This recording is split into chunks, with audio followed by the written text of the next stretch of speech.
আমরা তো সারাদিনই ফোনে স্ক্রিন টাচ করছে, তাই না?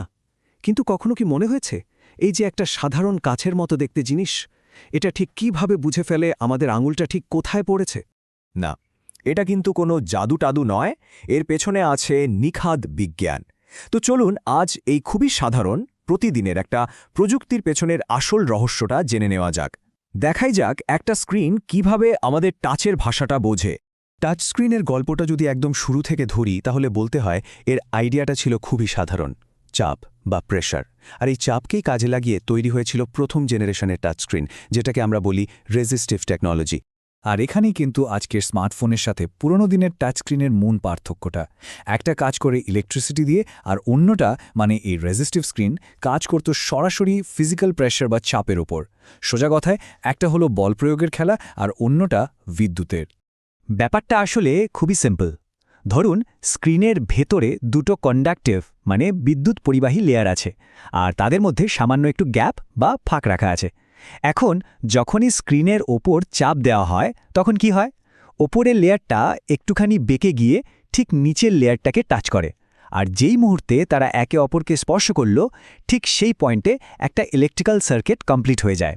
ব্যাস, ফোনের প্রসেসর সাথে সাথেই বুঝে যায় টাচটা ঠিক কোথায় হয়েছে। ব্যাপারটা অনেকটা একটা অদৃশ্য সুইচ অন করার মতো, তাই না? আচ্ছা, তার মানে কি এই টেকনোলজি এখন আর নেই? একদমই না। এই প্রযুক্তি কিন্তু এখনও হারিয়ে যায়নি।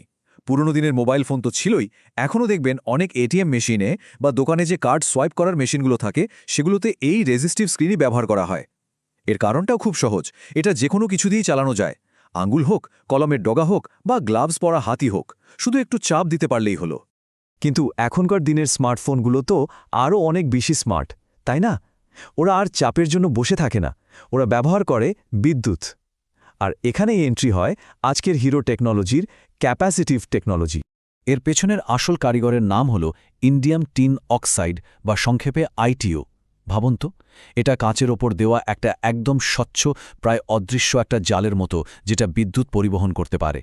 আর এর কাজ হল স্ক্রিনের ওপর সবসময় একটা ইলেকট্রিক্যাল ফিল্ড বা বৈদ্যুতিক ক্ষেত্র তৈরি করে রাখা। এখন প্রশ্ন আসতেই পারে যে এই ইলেকট্রিক্যাল ফিল্ডের সাথে আমাদের কি সম্পর্ক, তাই না? এখানেই হচ্ছে আসল মজাটা। কারণ এই প্রযুক্তির সবচেয়ে দরকারি অংশটা কিন্তু ফোনে নেই, আছে আমাদের নিজেদের শরীরেই। কারণ মানুষের শরীরও বিদ্যুৎ পরিবহন করতে পারে। তো হয়টা কি, যখনই আমাদের আঙ্গুল স্ক্রিনের ওই ইলেকট্রিক্যাল ফিল্ডটাকে টাচ করে, আমাদের শরীর ওখান থেকে খুব সামান্য পরিমাণ চার্জ টেনে নেয়, আর এর ফলে ঠিক ওই পয়েন্টের ইলেকট্রিক্যাল ফিল্ডে একটা ডিস্টারবেন্স বা পরিবর্তন তৈরি হয়। স্ক্রিনের সেন্সরগুলো কিন্তু সাংঘাতিক সেন্সিটিভ। ওরা 1 সেকেন্ডের কয়েক হাজার ভাগের 1 ভাগ সময়েই ওই পরিবর্তনটা ধরে ফেলে, আর সাথে সাথে বুঝে যায় টাচটা ঠিক কোন জায়গায় করা হয়েছে। আর এই জন্যই তো শীতকালে সাধারণ উলের বা চামড়ার গ্লাভস পরে ফোন ব্যবহার করা যায় না। কারণটা এখন নিশ্চয়ই পরিষ্কার, ওই গ্লাভসগুলো তো বিদ্যুৎ পরিবহন করে না, তাই না? ফলে আমাদের আঙুল আর স্ক্রিনের মধ্যেকার যে ইলেকট্রিক্যাল কানেকশনটা হওয়ার কথা, সেটাই তো হতে পারে না। ক্যাপাসিটিভ টেকনোলজির আনার সবচেয়ে বড় গেম চেঞ্জার ছিল কিন্তু মাল্টিটাচ, মানে একই সাথে একাধিক আঙুলের টাচ বুঝতে পারার ক্ষমতা। এটা একটা বিরাট ব্যাপার ছিল। এটা কিভাবে সম্ভব হয়?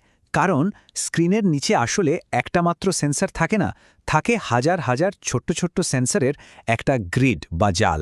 আর এই জালের প্রত্যেকটা সেন্সর আলাদাভাবে কাজ করে। ফলে যখন 2, 3 বা তার বেশি আঙুল দিয়েও টাচ করা হয়, সিস্টেমটা একদমই কনফিউজড হয় না। এর সুবিধা তো আমরা সারা দিনই নিচ্ছি। যেমন ধরুন 2 আঙুল দিয়ে চিমটি কেটে ছবি জুম করা বা গ্যালারিতে সোয়াইপ করা, এমনকি মোবাইলে দারুণ সব গেম খেলা। এই সব কিছুই কিন্তু সম্ভব হয়েছে ওই মাল্টিটাচের কল্যাণে। পুরনো দিনের রেজিস্টিভ স্ক্রিনে এসব তো ভাবাই যেত না। তো মূল ব্যাপারটা তো বোঝা গেল। চলুন এবার টাচস্ক্রিন নিয়ে আরও কয়েকটা ইন্টারেস্টিং ফ্যাক্টস জেনে নিই, যেগুলো শুনলে এই প্রযুক্তিটাকে আরও দারুণ মনে হবে। তাহলে আমরা মোটামুটি দুটো মূল পদ্ধতি দেখলাম। একটা হলো চাপের উপর ভিত্তি করে চলা রেজিস্টিভ, আর অন্যটা হলো বিদ্যুতের খেলা মানে ক্যাপাসিটিভ। বোঝাই যাচ্ছে আজকের যুগে ক্যাপাসিটিভ টেকনোলজি মার্কেট চালাচ্ছে, কিন্তু এর পেছনের সায়েন্সটা কিন্তু আরও মজার। আচ্ছা, কখনো কি খেয়াল করেছেন যে ভেজা আঙুলেও টাচস্ক্রিন দিব্যি কাজ করে? এর কারণ হলো জলও কিন্তু বিদ্যুৎ পরিবহন করে। ফলে ভেজা আঙুলটা স্ক্রিনের সাথে আরও ভালো ইলেকট্রিক্যাল কানেকশন তৈরি করতে পারে। ঠিক একই লজিকে স্মার্টফোনের জন্য যে স্পেশাল স্টাইলাসগুলো পাওয়া যায়, সেগুলোর ডগায়ও কিন্তু কন্ডাক্টিভ মেটেরিয়াল লাগানো থাকে, যাতে ওটা ঠিক মানুষের আঙুলের মতোই কাজ করতে পারে। আর যদি স্পিডের কথা বলি তাহলে তো অবাক হয়ে যাবেন। একটা আধুনিক স্মার্টফোনের স্ক্রিন জানেন প্রতি সেকেন্ডে প্রায় 120 বার পর্যন্ত টাচ ডিটেক্ট করতে পারে। মানে চোখের পলক ফেলতে যেটুকু সময় লাগে তার মধ্যে স্ক্রিনটা হয়তো 10-12 বার আঙুলের পজিশন চেক করে ফেলেছে। ভাবা যায় কি সাংঘাতিক দ্রুত। তাহলে পুরো ব্যাপারটা দাঁড়ালো এই যে প্রযুক্তি সাধারণ চাপ বা প্রেশারের দুনিয়া থেকে বেরিয়ে এসে বিদ্যুতের এক সূক্ষ্ম জগৎকে কাজে লাগিয়েছে। কিন্তু প্রশ্ন হলো, এটাই কি শেষ? এরপর কি আসতে চলেছে?